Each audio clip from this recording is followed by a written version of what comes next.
Nos 6 primeiros meses do ano, houve queda no consumo de gasolina da ordem de 5%, mas aumentou a venda de etanol, 38%. No geral, o mercado de combustíveis apresentou estagnação no primeiro semestre, com crescimento de apenas 0,3% em relação ao mesmo período do ano passado.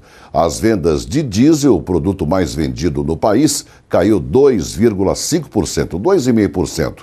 De acordo com a ANP, no primeiro semestre, as importações de petróleo e derivados caíram em volume, 24,1% e 2,2%, respectivamente. A inflação medida pelo IPCA 15 registrou alta de 0,59% agora em julho, após subir 0,99% em junho, segundo o IBGE. O IPCA 15 deste mês foi o maior para meses de julho desde 2008, quando o avanço foi de 0,63%.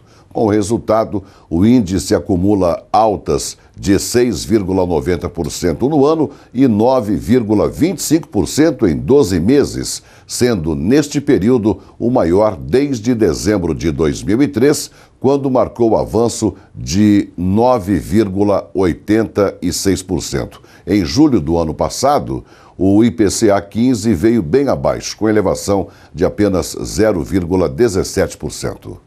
Obesidade. Mais da metade da população brasileira está acima do peso e 17,5% são obesos. E o custo disso para o governo é assustador. Cerca de 110 bilhões de reais por ano, ou 2,4% do PIB. Por isso, a obesidade é um sério problema de saúde pública e responsável por 5% da causa mortes da população mundial. E falando em gordura, obesidade, você sabe diferenciar produtos diet e light? Então, preste atenção. Dentre os vários corredores do supermercado, é possível encontrar não só uma grande variedade de produtos e marcas, mas uma vasta classificação que causa muita dúvida ao consumidor. São elas o diet, o light e o zero. Um alimento light é aquele que tem redução de 25% de algum nutriente. Por exemplo, uma geleia light tem 25% menos açúcar, ou um outro alimento ele tem 25% menos calorias, menos gordura, menos sódio. Então ele acaba tendo uma redução de algum nutriente. Já o diet, ele tem 100% de redução, né, de retirada de algum nutriente. Então, por exemplo, um chocolate diet, ele tem 100% menos de açúcar. Só que para substituir o sabor, o gosto do açúcar, a indústria acaba colocando muito mais gordura. Tem o refrigerante zero hoje, né, que ele foi substituído pelo diet. Ele não tem caloria, o refrigerante zero. Já o refrigerante light, ele tem menos calorias do que o convencional. O principal aliado do consumidor são os rótulos dos produtos. Porém, para ter a real noção, deve-se atentar àquelas informações que estão quase que imperceptíveis. As embalagens são obrigadas, né? Os rótulos hoje são obrigatoriedade conter essas informações de light ou diet. Então, a pessoa tem que ficar muito atenta na parte central mesmo do rótulo, que tem que estar escrito diet ou light. E depois, na parte das informações nutricionais, também está escrito se é com redução de calorias, se é redução de açúcar, né? E a pessoa deve sempre comparar também uma marca ou outra.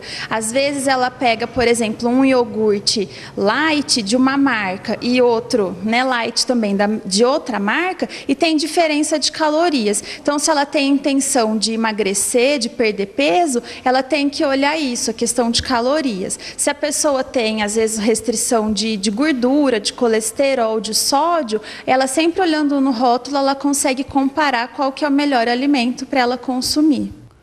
Outra informação muito importante sobre saúde. Enquanto a média mundial de remédios falsificados é de 10%, no Brasil esse número chega a 19%. Os números são da Organização Mundial de Saúde. Em alguns lugares da América do Sul, a média pode chegar a 30%. E o advento da internet agravou ainda mais esse problema. As vendas online tornam esses produtos mais baratos, só que quase metade desses remédios é falso ou irregular, segundo a Organização Mundial de Saúde. Outro agravante: os medicamentos estão entre as cargas mais roubadas do país. Entre os produtos mais falsificados estão remédios contra a impotência, medicamentos oncológicos e hormônios de crescimento. A falsificação traz princípio ativo alterado ou comprometido e podem não fazer o efeito desejado, podendo levar à morte.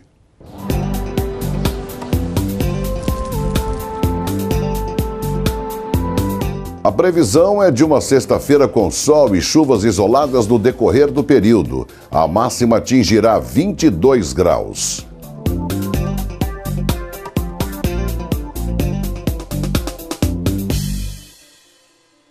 O 8º encontro de ferriomodelismo será entre os dias 22 e 23 do mês que vem. A cada edição, o evento atrai mais visitantes e reúne dezenas de expositores de São Carlos e região que apresentam suas maquetes e compartilham histórias e conhecimento com os entusiastas do ferriomodelismo. A visitação estará aberta ao público nos 2 dias, das 10 da manhã às 5 da tarde, na plataforma de trem da Estação Cultura. A entrada é gratuita. O evento é organizado pela Fundação Pro Memória, com o apoio da Associação São Carlense de Ferriomodelismo. Agora as oportunidades de emprego em oferta na Casa do Trabalhador São Carlense. Confira.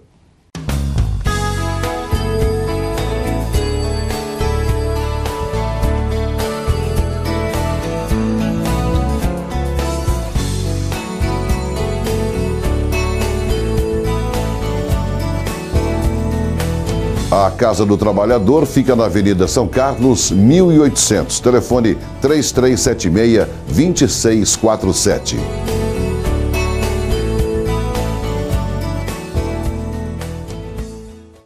Já estão abertas as inscrições para os 6 projetos oferecidos pela FESC para o segundo semestre.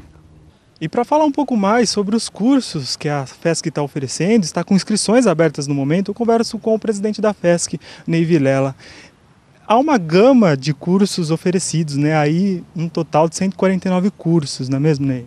Exatamente. A FESC, nesse segundo semestre, tem vários cursos, tanto na Universidade Aberta da Terceira Idade, quanto na Universidade do Trabalhador, quanto na Escola de Governo.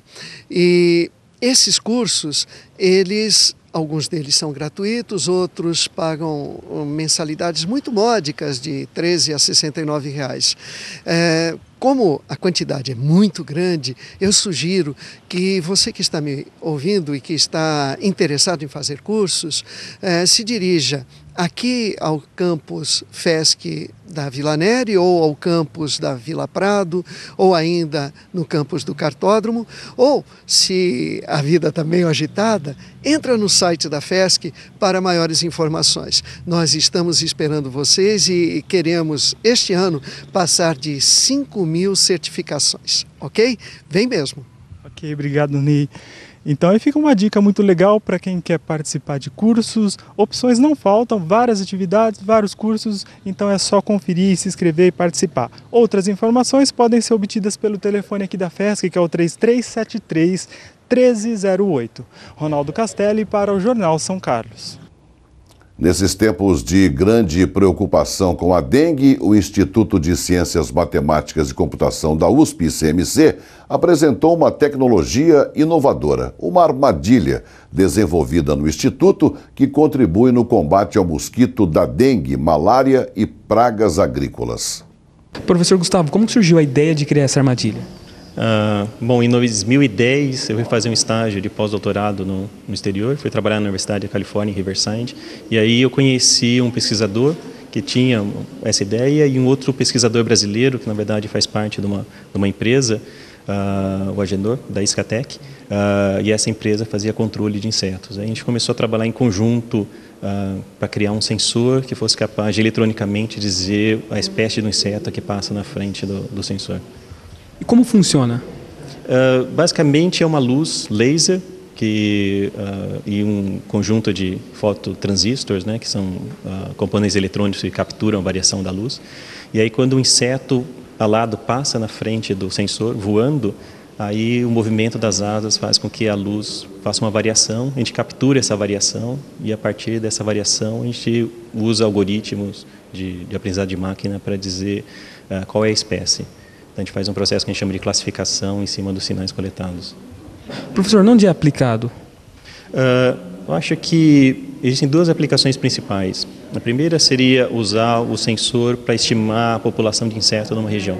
Então, a gente pensar, como no caso nosso, atualmente, quem tem problemas com a dengue, um dos problemas da gente fazer o controle da dengue, o controle do mosquito, é saber onde esses mosquitos estão localizados. Então, se a gente tivesse uma rede desses sensores espalhados em campo, que a gente diz, né, numa cidade, a gente poderia estimar as populações de inseto na cidade e ir mais localmente nessas regiões e tentar fazer o controle.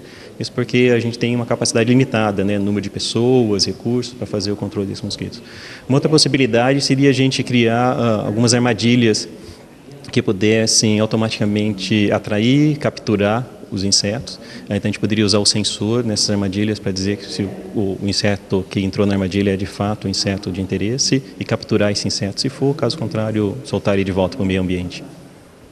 E professor, quando ele vai estar disponível no mercado? Isso é um pouco difícil de responder. A gente...